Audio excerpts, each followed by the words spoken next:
जय जोहार संगवारी हो। सब्सक्राइब करो आपके अपन यूट्यूब चैनल कला के 36 रंग ला और बेल आइकॉन ला प्रेस करके आल पे सेट कर दो, जेमे आप मन ला देखे ला मिलही रामायण भक्ति के वीडियो सबले पहली।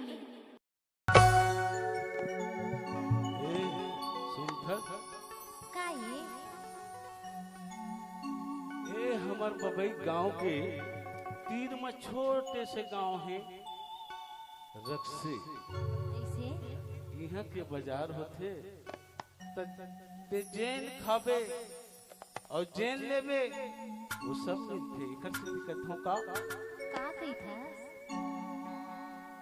अरे आहू कई के तह बलाए, अरे अभी लेते नहीं दिखे रे,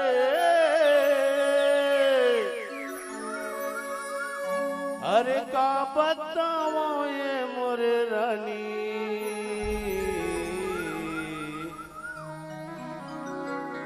अरे जीवला वो जलाए। अरे झट धरा सीधे ता गया आगे सुना आओ। अबे गोरी रक्स के बाजार में सुना था? आओ सुनत हो। अबे गोरी रक्स के बाजार में रास्ता ते कट रही हो दरिया के पार में। अबे गोरी रक्स के बाजार में, अबे गोरी रक्स के बाजार में रास्ता ते कट रही हो दरिया के पार में, रास्ता ते कट रही हो दरिया के पार में।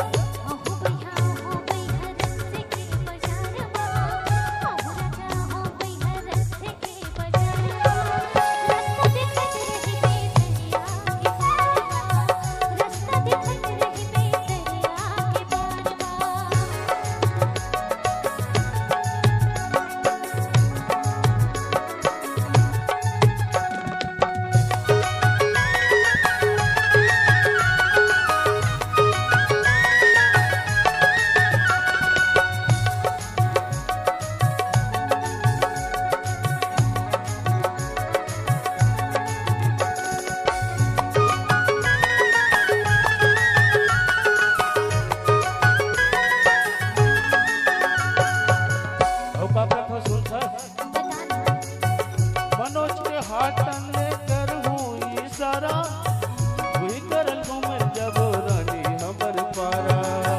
मनोज के हाटन ले कर हूँ इशारा, वही करल घूमे जब रानी हमर पारा। दर्शन कर लेबो मन में मना लेबो, दर्शन कर लेबो मन में मना लेबो, वीर सिंह के दरबार में रास्ता देखत रही हूँ दरिया के पार में। अबे गोरी रक्स के बाजार में, अबे गोरी रक्स के बाजार में रास्ता देखत रही हूँ दरिया के पार में, रास्ता देखत रही हूँ दरिया के पार में।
पैरी औ गोड़ बर बिछिया पहिना हूँ तोला नौ लखिया हार के।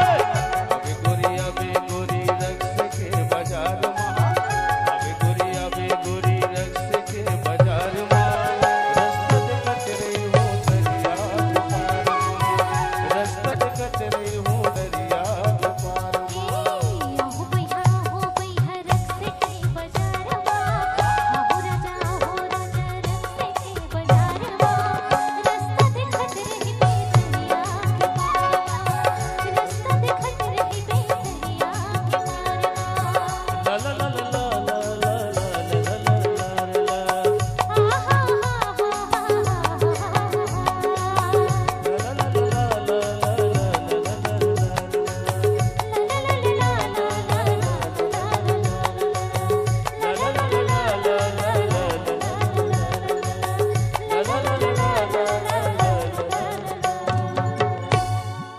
गाने व वीडियो को YouTube में अपलोड करवाने के लिए संपर्क करें कला के 36 रंग। Mobile number 6268999495।